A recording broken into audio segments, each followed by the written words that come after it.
कंचना यादव मुझे ये बताइए, संविधान या संघ का विधान, जो बातें आज प्रियंका गांधी कह रही हैं, कौन सा ऐसा काम है जो इस देश की सरकार ने संविधान से नहीं किया और संघ के विधान से कर दिया? अरे संघ एक संस्थान है, उसका अपना संविधान है, अपना विधान है, वो अपने हिसाब से अपने काम करता है जो कि बाकी संगठन भी करते हैं। तो इतना क्या है कि संविधान को संघ के विधान से कंपेयर कर दिया आपने? सही सवाल है आपका।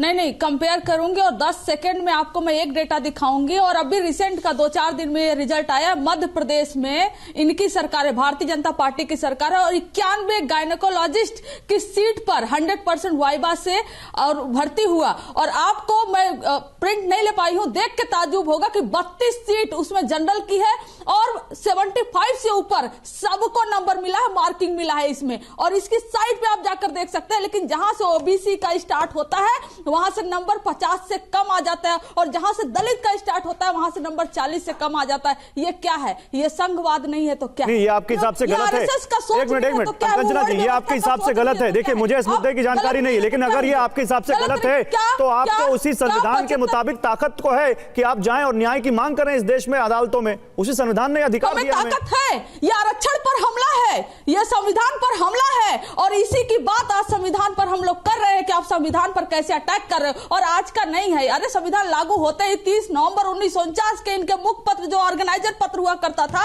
उसमें आता है कंडेम करके कि इस देश में संविधान नहीं, मनुस्मृति होनी चाहिए। और हम नहीं बोल रहे हैं, 2024 में अभी ताजा इलेक्शन जो हुआ है, इन्हीं के नेता घूम घूम कर कह रहे थे कि हमको 400 सीटें दिला दो, संविधान हम बदल देंगे। अरे कितने लोगों को इन्होंने निलंबित किया, कितनों का इन्होंने टिकट काटा, और कितनों को इन्होंने फटकारा। नहीं फटकारा ना, ओपन वीडियो आया, सबने देखा। इनका तो मनसा साफ दिख रहा है। मनसा क्या, ये तो मुंह से बोल रहे हैं। और इस पर भी अगर आप ये नहीं भरोसा कर रहे हो कि ये संविधान को खत्म करने की पूरी कोशिश कर रहे हैं, तो ये फिर क्या है? जहां से ओबीसी आता है वहां से आप 50 से कम नंबर, और सारे जो अपर कास्ट है वो सारे मेरिट वाले हैं। और जहां से ओबीसी आता है, एससी आता है, एसटी आता है, जो वर्ण व्यवस्था का सिस्टम है, वहां से नंबर कम हो जाता है। ये मध्य प्रदेश की गवर्नमेंट के साइट पर ये डेटा मुझे कल मिला। हो सकता है आप जो कह रही हो सही हो। मैं देखिए, मुझे इस मुद्दे की जानकारी नहीं है, इसलिए मैं इस पर आपसे सवाल ये पूछ रहा हूं। अगर आपके हिसाब से गलत है तो हमारे देश के संविधान ने उसी सरकार के खिलाफ न्यायालय जाने का अधिकार आपको भी दिया है, मुझे भी दिया है, और उन अभ्यर्थियों को भी दिया है।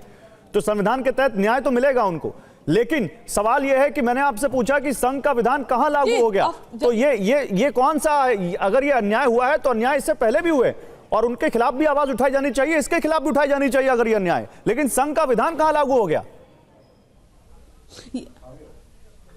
संघ संविधान कहां हुआ? जब आप संविधान की हम बात कर रहे हैं, आज भी संविधान को लेकर डिबेट था पार्लियामेंट में, और जब संविधान सभा की बैठक थी, डिबेट चल रहा था, तब भी डिबेट था। और यही जो आरएसएस के कुछ लोग उसमें थे, वो कहते थे नहीं हम माइनॉरिटीज को भी राइट नहीं देंगे, हम देखेंगे कि पाकिस्तान में माइनॉरिटी को क्या राइट मिलता है, उसके बाद हम इंडिया में मुसलमानों को राइट देंगे। उसमें अंबेडकर उनको डांटते हैं, फटकारते नहीं, ऐसा नहीं हो सकता। इंडिया में हिंदू हो, मुसलमान हो, हर कोई बराबर होगा। इनको पेन होगा बांग्लादेश के माइनॉरिटी, इंडियन माइनॉरिटी पे इनको पेन, इनको दर्द नहीं होगा क्या? ये संघ का संविधान नहीं हो तो क्या है? ये मनुस्मृति नहीं है तो क्या है? ये संविधान पर सीधा हमला है। अगर आप देखना चाहेंगे तो आपको दिखाई देगा, अगर आप नहीं देखना चाहेंगे गौरव जी तो आपको दिखाई नहीं देगा। लेकिन जो मैंने देखा है, और मेरे हिसाब से मैंने देखा है, मेरे हिसाब से जो अंतिम रूप है संविधान का, उससे पहले ड्राफ्ट में 2000 संशोधन आए थे। ये दिख रहा है इसमें, तो वो 2000 संशोधन इसीलिए आए थे शायद, जो जिनको आप गलतियां बता रही उनको बाहर निकालने के लिए। लेकिन मैं फिर वही अलका लांबा के पास सवाल लेके जाऊंगा। अलका लांबा, आपने कंचना यादव को सुना, आपने सुनील साजनी को सुना, एक बार आप भी बोल दीजिए, फिर मैं प्रेम शुक्ला जी के पास जाऊंगा। अलका लांबा, मैं आपसे भी रिक्वेस्ट करूंगा और प्रेम जी से भी रिक्वेस्ट करूंगा, सबसे रिक्वेस्ट करूंगा, मुद्दे पर ही रहते हैं। आप बताइए, जो मैं पूछ रहा हूं कंचना यादव से, कौन सा ऐसा काम इस देश की मौजूदा सरकार ने कर दिया जो संविधान के तहत नहीं होकर संघ के विधान के तहत है?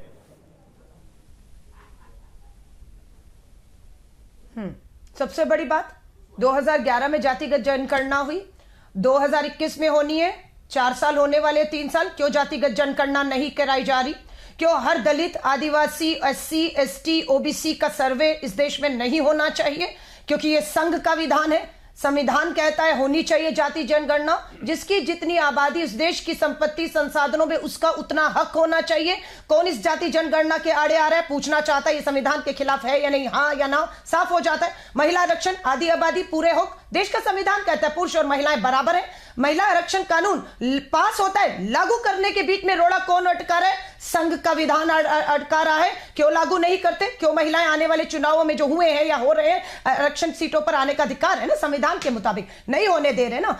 आज हमारे राष्ट्रीय बैंकों का, इंदिरा गांधी जी का जिक्र आता है, राष्ट्रीयकरण किया गया, उस सरकारी बैंकों के खजानों पर आज 30 लाख करोड़ पूंजीपति मित्रों का कर्ज माफ होता है। तो आर्थिक न्याय कहां है संविधान के मुताबिक कि आज किसान अपना कर्ज माफ करने की बात करता है, उसकी माफी नहीं होती है कर्ज की। आज भ्रष्टाचार पे बात पे बात होती है, लेकिन अडानी के ऊपर आरोप लगते हैं। पूरी सरकार खामोश है। प्रधानमंत्री जी संसद छोड़कर भागे हुए, 15 दिन में एक दिन 10 मिनट के लिए आए और अडानी पर ना बोलना पड़ जाए। देश के भ्रष्टाचार हो रहा है, देश के बैंकों की लूट है, सारी संपत्तियां उनको न्यौछावर की जा रही है। क्यों जवाब देश के प्रधानमंत्री को नहीं देना चाहिए? ठीक है, क्या है जो छुपा रहे हैं? ठीक है, जवाब लेते हैं। कंप्लीट कीजिए, कंप्लीट कीजिए। राजनीतिक न्याय की मैं आपसे बात कर रही हूं, ये संविधान पे हमला है जो संघ के विधान के मुताबिक हो रहा है। ठीक है प्रेम जी, जवाब। 30 लाख 60 लाख प्रेम जी, जातिगत जनगणना नहीं करा रहे आप, 2011 में कराई थी, महिला आरक्षण नहीं दे रहे। आरक्षण खत्म हो गया। ओके ओके, आपने बोल दिया, ठीक है, आपने बोल दिया, आप जवाब दीजिए। ओके, जवाब दीजिए प्रेम जी, सारे हमले आप ही की तरफ। तो क्लियर हो गया कि अब जवाब, जब वो जवाब देंगे अलका जी, तो आप प्लीज बीच में मत बोलिएगा, क्योंकि आपके बीच में नहीं बोले। मैं आपसे रिक्वेस्ट करूंगा, उनके बीच में मत बोलिए। शांति से सुन रहा था। बोलिए बोलिए। मैं बहुत शांति से सुन रहा था और मेरी अपेक्षा है कि बीच में लगातार शोर नहीं मचाया जाएगा। देखिए, इस देश में जातिगत जनगणना बंद किसने की? उसका नाम था पंडित जवाहरलाल नेहरू, इंदिरा गांधी, राजीव गांधी। इनके कार्यकाल में कभी जातिगत जनगणना? अरे 2011 में प्रेम जी, अलका जी, अलका जी, अलका जी, अलका जी, अलका जी, अगर ये है, Alka ji, not fair, let him complete. Alka ji, not fair, let him complete. Jawaharlal Nehru, Alka ji, let him complete please. आपके बीच में एक शब्द नहीं बोले वो, ये तो आपको मानना पड़ेगा। उनको बोलने दीजिए, फिर आप अभी आपके पास फिर से आ जाऊंगा, अभी आपके पास फिर से रिप्लाई लेने आ जाऊंगा। उनको बोलने दीजिए अलका जी, एक बार उनको अनइंटरप्टेड 30 सेकंड बोल लेने दीजिए। बोलिए प्रेम जी, फिर आप बोलिएगा। अलका जी, आपके बीच में एक बार भी नहीं बोले वो, उनको इतना तो देना पड़ेगा आपको सम्मान।